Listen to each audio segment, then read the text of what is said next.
Hello जी, कैसे हो आप सब? सुबह सबसे पहले उठते ही कर दी कपड़ों को प्रेस क्योंकि आज बुआ जी भात नोतने आने वाली थी। तो उस चक्कर में खाना तो बनाना नहीं था, अपना डेली का जो पहले काम होता है घर का वही करना था। प्लाट का काम करके आई, आके बनाई चाय। चाय लेके गई माँ के पास क्योंकि उनसे करनी थी कुछ ज़रूरी बातें। 2-4 बातें की, सलाह ली उनसे, अपनी सलाह दी, कुछ उनकी सलाह मानी, ऐसे ही काम चल जाता है। उसके बाद सोचा कि आज तो खाने में लेट होंगे तो कुछ हल्का-फुल्का बना लिया जाए। साबुत मूँग और चावल की खिचड़ी बनाने की सोची। धो के वो डाल के कुकर में चला दी गैस और मैं चली गई प्लाट में। प्लाट का काम करने में भी थोड़ा बहुत टाइम तो लगता ही है और आज तो मुझे बहुत जल्दी रहने वाली थी तो सोचा पहले फटाफट यहाँ का काम निपटा लेती हूँ।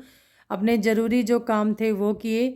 ज़्यादा टाइम नहीं लगता, 1 से डेढ़ घंटे का टाइम लगता है। फटाफट काम किया माँ बेटी ने मेरी बहुत मदद की। झाड़ू लगा दी, ये भी एक बहुत अच्छी मदद होती है।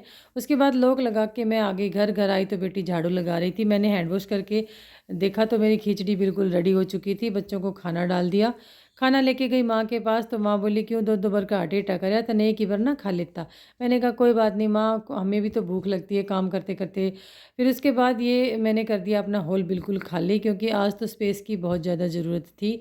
और अपना देसी डाइनिंग टेबल तैयार किया। उसके बाद धोए कपड़े, बेटी ने लगा दिया पोछा। फिर मैंने कर दिया नन्नू को तैयार क्योंकि एक बार ये हाथ से निकल गया तो फिर नहाएगा भी नहीं। उसके बाद मैं भी नहा के हो गई रेडी। गई रसोई में, रायता बनाना था, रायता बनाया, कप्स निकाल दिए। उसके बाद चावल चढ़ाए क्योंकि ये बहुत ज़रूरी काम होता है। फिर सोचा चाय भी चढ़ा ही देती हूँ, बुआ जी अरबी बस पहुँचने वाली थी। फिर मेरे चावल बन के रेडी थे तो उनका पानी निकाल के मैंने अलग कर दिया और ढक के फिर आ गई लेडीज़, उनको लेके हम चले गए बुआ जी को लेने के लिए। हमारे यहाँ पे एक बहुत अच्छी रस्म होती है। इसमें मतलब बुआ जी हर जो भी हो, ननद हो, बुआ जी हो, हमारी तो बुआ जी इसलिए मैं बार-बार बुआ जी ही बोल के आप लोगों को बता रही हूँ। इनको दूसरे के घर पे बिठाया जाता है, वहाँ पे से इनको लेके आना पड़ता है।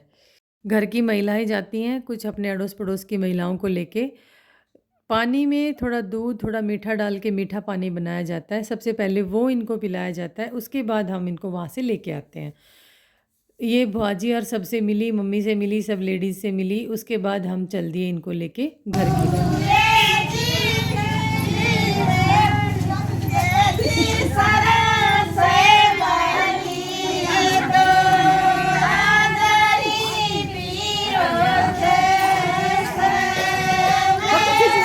हाँ, हाँ।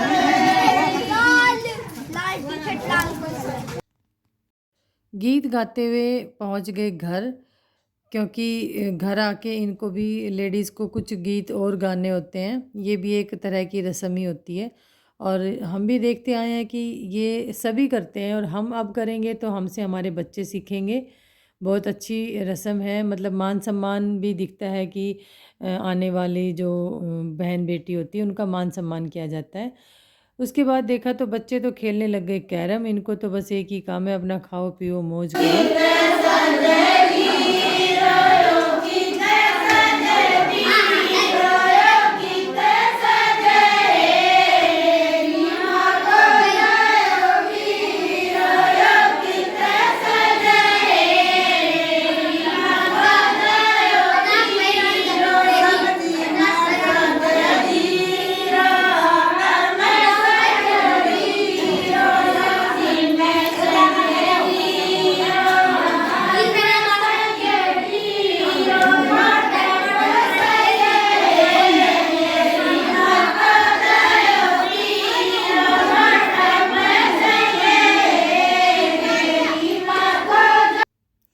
सबको पानी पिला के हम भी बैठ गए गीत सुनने के लिए।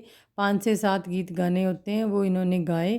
उसके बाद हो गई पग धोई की रस्म शुरू। ये रस्म भी हमारे यहाँ पर बहुत अच्छे से की जाती है। उसके बाद जो इनका बाँटने का सामान होता है वो बाँट दिया जाता है। फिर मेरी बन के चाय बिल्कुल रेडी थी। चाय नाश्ते का प्रोग्राम हो गया स्टार्ट। बुआजियर को बुलाया, उनको चाय नाश्ता करवाया क्योंकि मेहमान नवाज़ी में कोई कमी ना रह पाए, इस बात का बहुत ख़्याल रखा जाता है। और मेरा तो एक असली काम रह गया था आटा लगाने का। ड्रेस बदल के मैंने भी अपना आटा लगाना शुरू किया। ये सब अड़ोस-पड़ोस से महिलाएँ आई हुई थी जो बुआजियर को पैसे-वैसे दे रही थी। मेरा भी आटा लग के तैयार था। दोनों देवरानी-जेठानी ने अपना मोर्चा सँभाल लिया कि चलो अब पूरियाँ बनाने का काम करते हैं क्योंकि खाना भी खिलाना है। बहन बोली मैं क्या करूँ, मैं कहा तू सलाद काट दे और तो सारा काम हो चुका है। मम्मी बोली पहले भात नोद लेते हैं। मैंने कहा नहीं मम्मी पहले खाना खाओ, क्योंकि पेट पूजा नहीं करोगे तो काम कैसे होगा।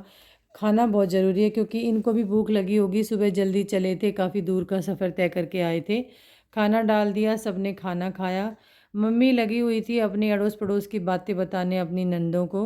मैंने कहा मम्मी बातें बहुत हो गई है, पहले पेट पूजा कर लो, उसके बाद और भी 2-4 रस्म होती है वो करनी है। फिर इन्होंने भी खाना खा लिया, मम्मी ने, पापा ने, बुआजी ने, सब ने खाना खाया। उसके बाद हम भी टूट पड़े खाने पर, क्योंकि भूख तो ज़ोरों से लगी हुई थी। मुझे तो नहीं लगी थी क्योंकि मैंने तो पहले ही कुछ खा रखा था। उसके बाद हो गई असल में भात नोतने की रस्म शुरू।